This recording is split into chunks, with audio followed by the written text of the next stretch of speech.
Basically, I just want to share with you a couple of really interesting stories about some people who have some really unique curly hair problems. Okay?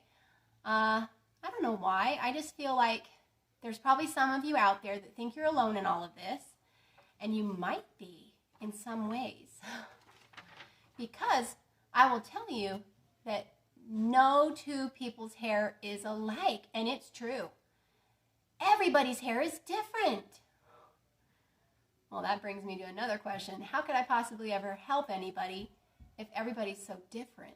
Well, we figured it out so far. I've helped a lot of people with consultations, but there's a lot of different possibilities when it comes to doing your curly hair.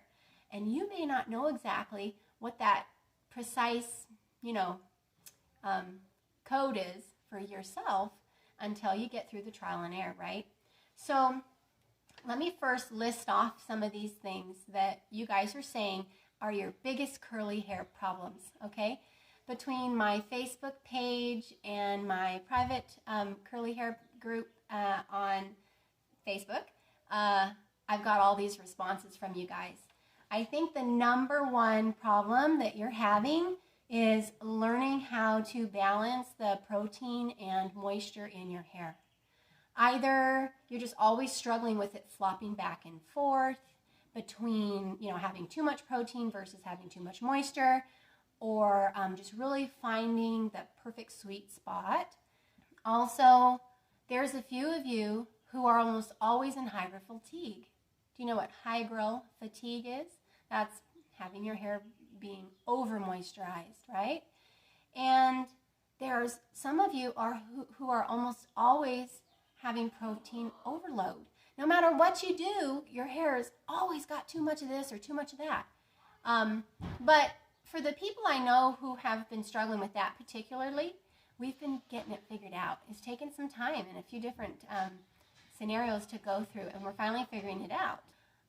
Some of you have talked about always having inconsistencies with your hair. It comes down to, your favorite routine or the same routine that you're always doing, and yet you don't get the same results every time, and you haven't figured out why. Okay, so that's tricky. Some of you are having some severe allergies with your scalp that's being affected, and maybe you're having problems where it's causing some hair loss, or you're always having dandruff or too oily of a scalp and things like that. So those are some serious issues, and I know they affect your whole life. I mean, and it's not even about being about vanity. It's about making sure your health is right and that you can go without having all this discomfort and everything. One of the other really unique problems that some people have, and this is a low percentage, the curls on some people will tend to fall later on in the day. They've just, used their diffuser, they've got in the perfect product, everything seems to look beautiful, they scrunch out the crunch, and there goes the curls. Or a couple hours later, their curls droop. What I have noticed that is similar, or that these people have in common, is that not one of them yet that I know of have tight curls. They're always loose curls, waves. Probably 2A, 2B waves. And so I think what also tends to happen is, as sad as it is to say, which it shouldn't be sad, it just is the way it is, their hair just isn't naturally as curly as maybe they want it to be. And sure, with the extra heat and product and whatever else they're doing, it helps, but later on in the day, their natural curl is just revealed, I guess, right?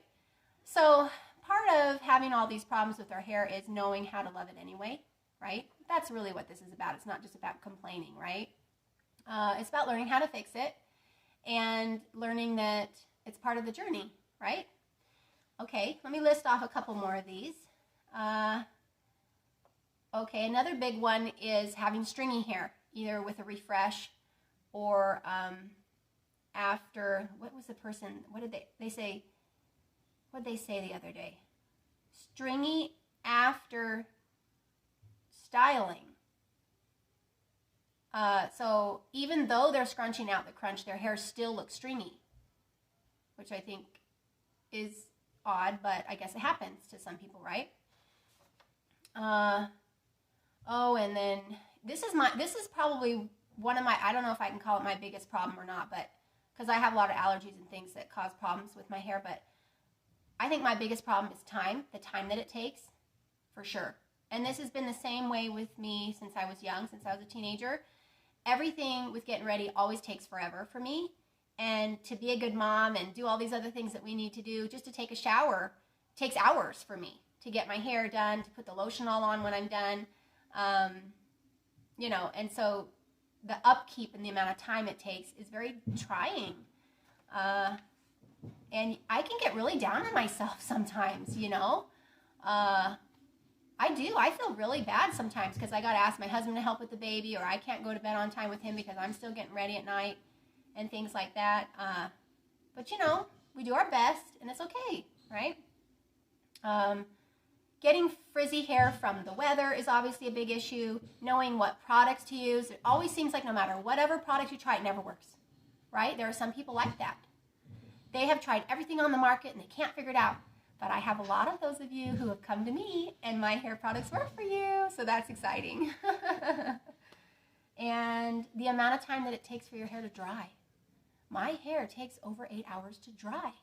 If I get all the product in it, and I air dry it, takes forever. If I sleep on it overnight, it's still damp in the morning. If I ever put it in a bun, it'll never dry. It'll take 2 or 3 days, and it'll never be dry. So I really have to take advantage of diffusing my hair, maybe even for 30 solid minutes on high, just to get it so that it'll finally dry a few hours later. You know, maybe 5 hours later total, like completely dry, right? And I think that's just a low porosity thing, and I have fairly high density hair. But so, okay, so I want to tell you 2 little stories, 2 different individuals, 2 opposite situations here, just so that you can kind of hear about some of these people and what they're doing to fix their problems. High grill fatigue. Okay, we talked about this having your hair be over moisturized.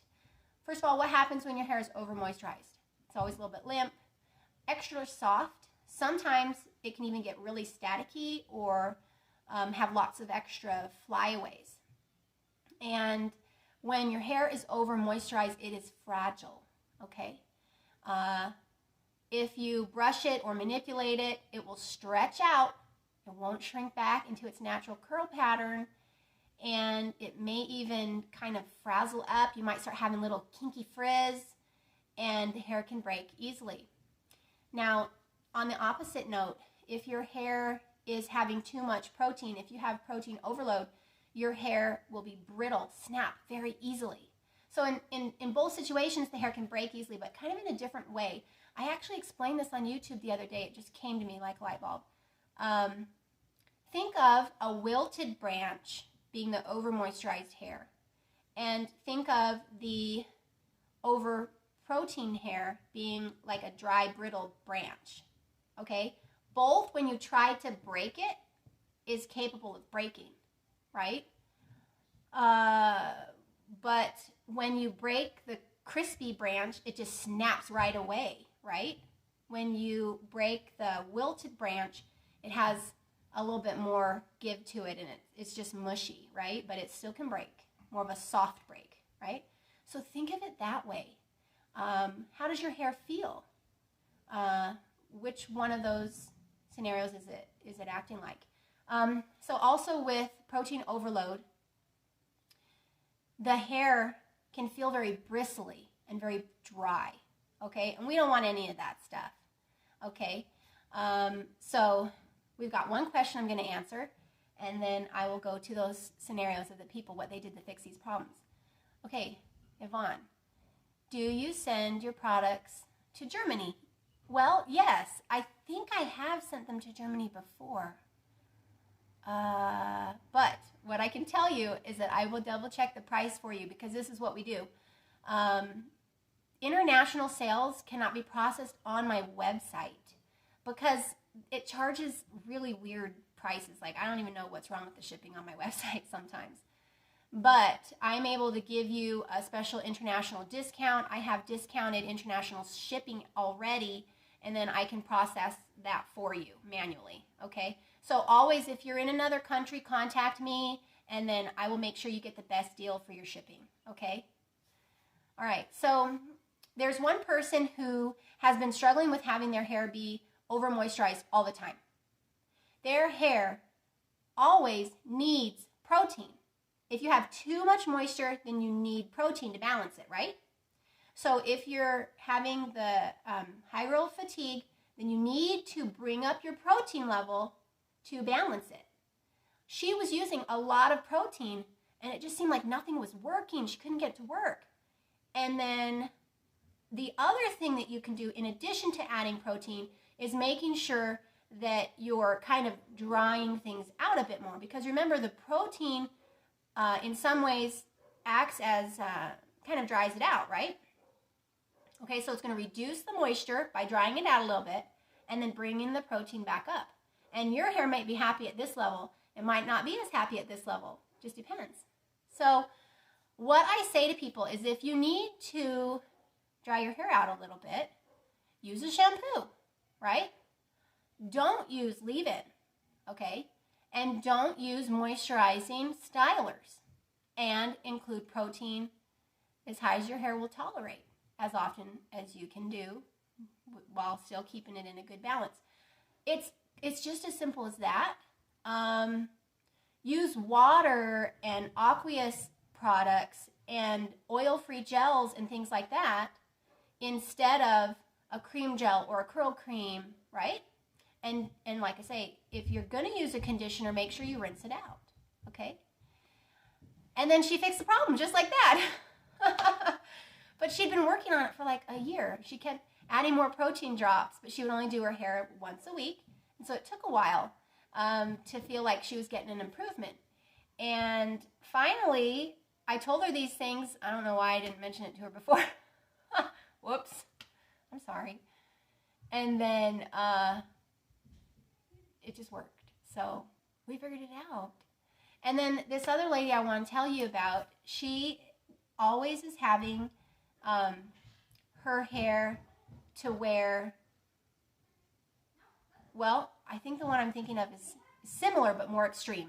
So let's do that because that's on my mind right now. Her hair hates conditioner. If she leaves it on, her scalp hates it. And so she's had to find a way to moisturize her hair without conditioner.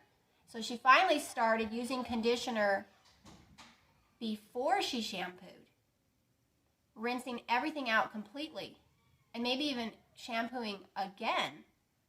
And then as far as any leave-in products, she's using my new Herbal Moisture Mist, and that provides enough moisture with no oils, no conditioners, and it's working out.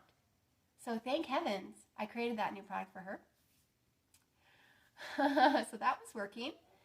And then the other person I was thinking of, kind of similar boat, but still different situation, is she cannot use leave-in conditioner or her curls will go straight, okay? Even if she's using a lightweight conditioner. And so she only uses conditioners, I think she said it was once a month, rinses it out, that's it. When she's done with her wash, she just goes straight to gel, just to a non-moisturizing gel. Shampoo, gel, that's it. And it works for her. Who would have thought, right? So, like I say, the reason for me to tell you all of these things is because there is hope. I'm here to help you. We will figure it out. And if you don't give up, we'll figure it out. Okay? It'll be okay. But I just hope you kind of find that to be a little bit inspirational and that'll keep you going. And again, if you have any problem, mention it and I'll try and help you. We're all here to help each other. All right, everybody. Thank you so much for supporting me. I just really appreciate you guys. You bring a smile to my face. Talk to you later.